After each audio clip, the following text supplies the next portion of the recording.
Hello everyone and welcome to Loot from 100 Skullreaver. Skullreaver is a lesser known boss in Presearing. He can be found in the catacombs at the end of a long corridor guarded by a bunch of undead, and, most importantly, he's a level 5 skeleton, and it's the combination of those two traits that makes him an interesting target for farming. As a skeleton, he can drop Cephis axes and dead bows, both of which can only be dropped by undead. And as a level 5 enemy, he's the highest level undead in Presearing, which means the Cephis axes and dead bows he drops can roll higher than any other found in the area. Of course, they are still not useful for actual combat, but because getting high-rolled Cephis axes and dead bows is extremely rare, they are of special interest to collectors and drop researchers. To my knowledge, so far the best looted Cephis axe was 5 to 11 damage with an 11% damage over 50% HP mod, and the best dead bow found was a white 9 to 12 without any mods. Both of these are very rare high rolls, but they aren't perfect. The mod on the axe could roll higher, and the bow doesn't have any mod at all, so there is some room for improvement, but I don't expect to find anything better all by myself, of course. Today, I just want to try out farming Skullreaver, get some spider legs and skeletal limbs along the way, and see what's the best axe and bow I can find. I hope you'll enjoy. I am really excited to start this Skullreaver grind, but just one last thing before I step foot in the catacombs. I want to deposit all of the skeletal limbs and spider legs that I have to my alt.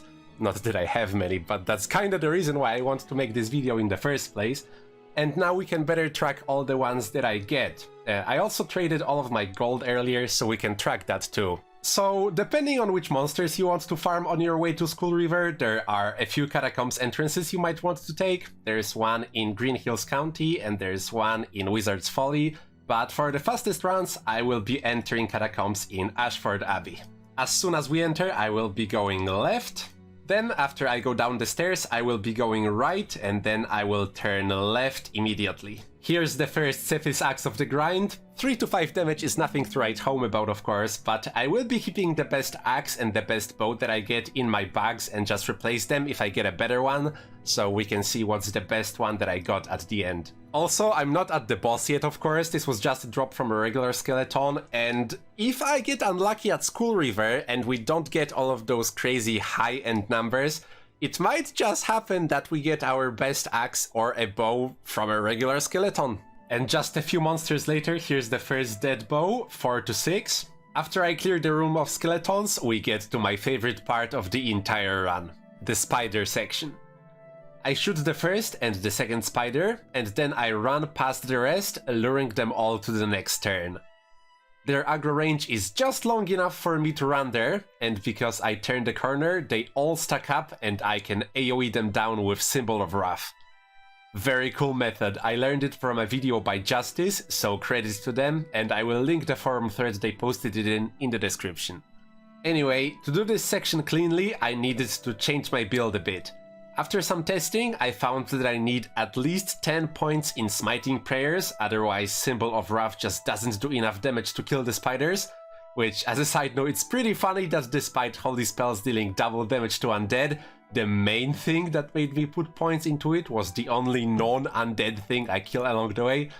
Anyway, I also decided not to bring my pet with me, since pets just tend to mess with my AoE pulls. After the spiders, we get to the main corridor with a bunch of undead, so just take right, clear out the entire corridor, and Skullreaver will be waiting at the end. And there he is, the Skullreaver, and just before reaching him I got a 6/8 dead bow upgrade, so let me pick that up. And I want to showcase one cool thing about this boss, so I'm just gonna attack him once. As you can see, his health regenerates. He has a 1 pip of natural health regeneration, so that is a cool fun fact I learned on the wiki. And let's finish this fight right now. We got a Cephis axe, 4 to 8, which is a very minor upgrade. And that's it! One run down, 99 to go. This one took a lot longer because I was recording a bunch of stuff, but they usually take pretty much exactly 5 minutes, so this will be like an 8 to 9 hour adventure. Oh, also, I just realized that I said this blue Cephis axe, it rolled improved sale value by the way, I said it's a minor upgrade over the 3 to 5 I had earlier. It's actually a pretty substantial upgrade. 4 to 8, I'm not sure if we'll get a better one. Ooh, what a drop. I got a 4 to 8 white Cephis axe, but in the same drop I also got a 5 to 10 blue Cephis axe. So that's an upgrade. Let's identify. Improved sale value. What can I say?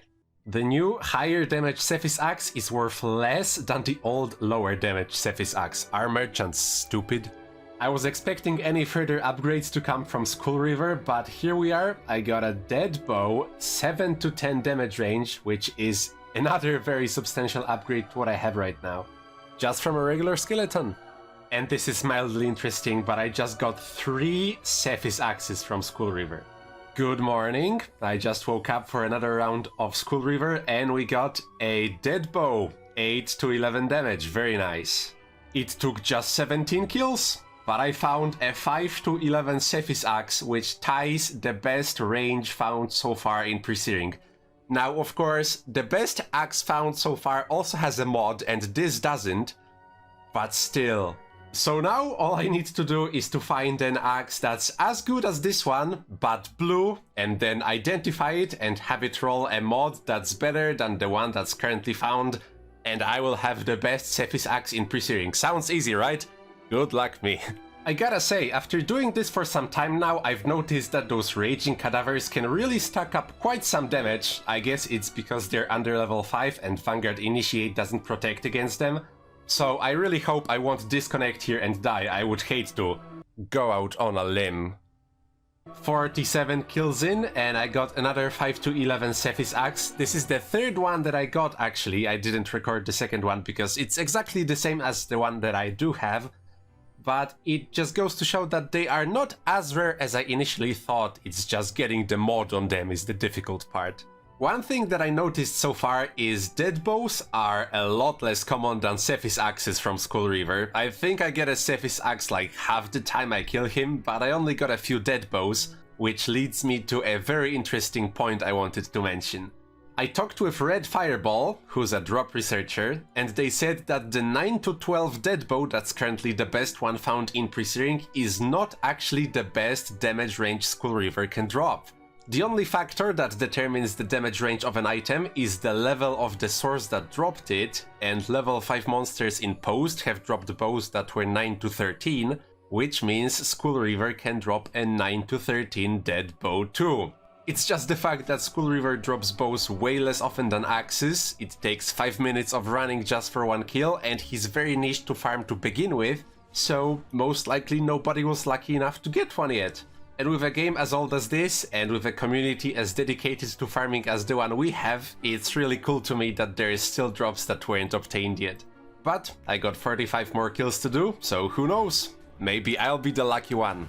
Keep gambling. Another very mildly interesting thing, but I've been wondering this whole time that I've been doing those grinds. Skeletons can drop either bones or glittering dust, and bones drop a lot more often, but glittering dust is the only crafting material that I saw drop up to 4 at a time. And I only saw bones go up to 3, and this is the first time in those 76, now almost 77 runs, that I saw a 4 bone drop. And so, fast forward a little bit, I kept gambling, kept rolling the dice on the Skullreaver drops, and as it usually goes, the house always wins. I didn't get any new better items, but that's fine. We're up to 99 kills, 1 run left, and I'm gonna do it with my dead bow, just because I think it's fitting. Last kill. Gotta say, this bow is slow. I mean, of course, it's a low-level bow, and the bonus bow is busted, but it looks sick as hell. So here's 100 kills of Skullreaver, 7 to 11 bow. Close, but the one that I have is still better. Let's sum up everything that I got. So, 100 Skullreaver runs. What did I end up getting? Of course, I got some dice. Everywhere you're gonna farm anything, you're gonna get dice. These are all the dice that I got. Sadly, no black dice, but I did get 3 white ones, so that's pretty cool. Next, I got 1,886 gold, and that's only gold from just raw gold drops. And also, about 130 of that gold is from the 2 improved sale value Cephis axes that I got. I've decided only to pick up stackable drops, so I could have probably gotten a lot more gold if I picked up every blue item and identified them, in hopes of getting another improved sale value, but I didn't, so that's all the gold that I got.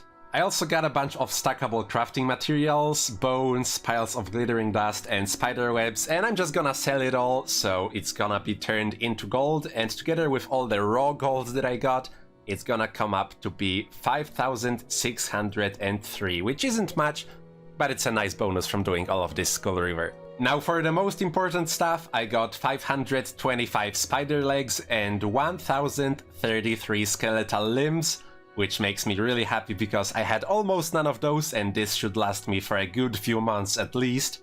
And finally, I got a 5-11 Cephis axe and an 8-11 dead bow, which aren't breaking any records, but those are the best ones that I could find, and that was the goal of the video all along.